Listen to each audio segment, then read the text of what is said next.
上师大宝，你愿欲往何方净土去？我们向着何方祈请？还有，你曾说以后还有教训，它是什么？关于修行的方法，还要再恳求为我等再次教诲。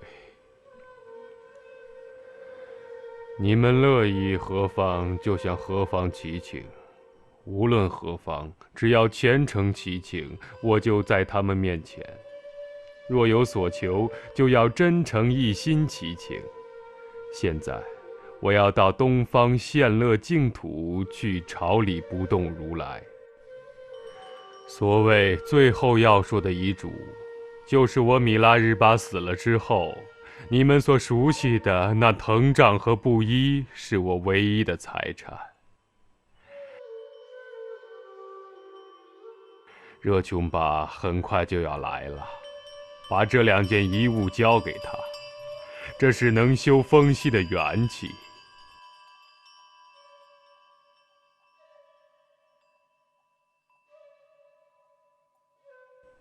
热琼巴没来之前，先不要动我的尸体。法主弥勒巴的这顶帽子和沉香木手杖，是以上品见修来主持正教的缘起，一定要给达波医生。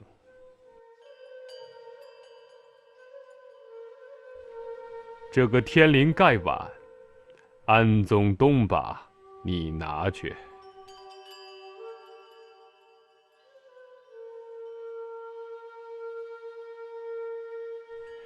还有这火钱，4万热巴拿去。这骨制汤匙，职业热巴你拿着。其他曾得我教授的弟子们，把这布衣个人撕一片都拿去吧。我的财产虽不多，但每一件都是一种缘起。我最重要的遗嘱就是我米拉日巴一生所累积的黄金裹在一起，连同写成文字的分配方法埋在这火土之下。我死了之后取出来看，并照办。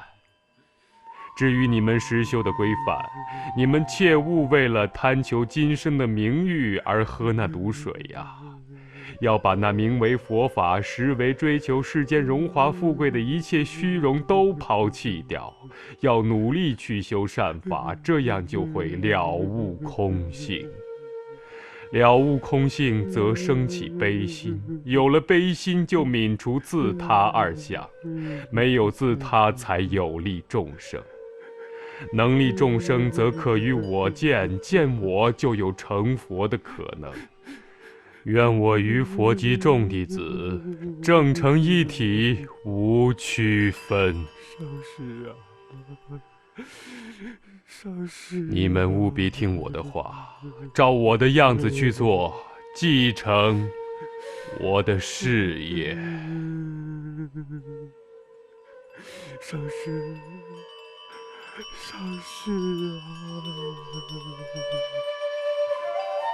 上师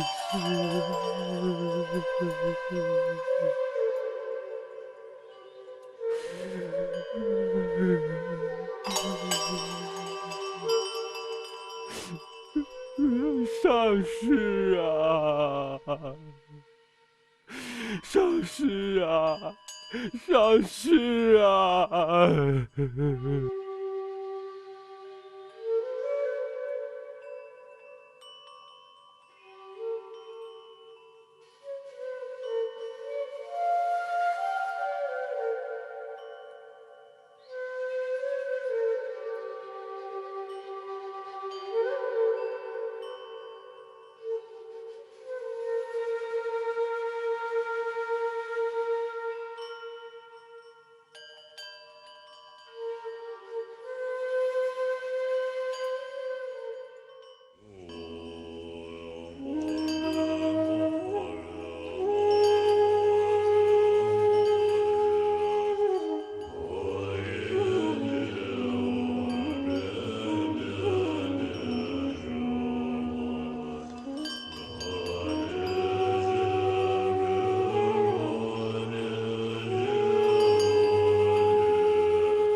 哎，快看快看！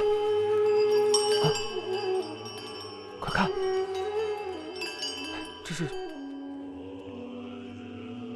哎，师兄们，我们向遗体祷告也有6天了，热琼巴还没有来到，遗体已变成了一个如婴儿般大小的天神形状。现在遗体变得太久，恐怕作为我们的供养和祷祝的依据的遗体一点也留不下来了。所以，这遗体还是火化的好。啊，那好吧。